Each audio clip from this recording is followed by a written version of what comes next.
லட்சுமி இல்லம்மா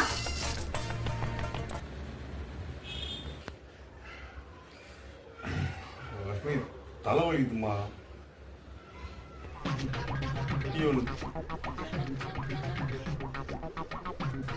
அம்மா டீ வேணுமா? டீயா வேணும்?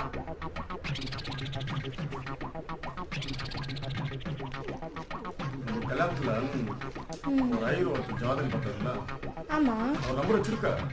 அப்பா கிட்ட இருக்கோம். நீ அப்பாவுக்கு கால் பண்ணி ஐயர் கிட்ட கேட்க சொல்லு. மாமாவுக்கு தலைவலி தான், டீ போட்டு தரலாமான்னு கேட்க சொல்லு. ஓகே மாமா. பைத்தியம் பைத்தியம் பைத்தியம்.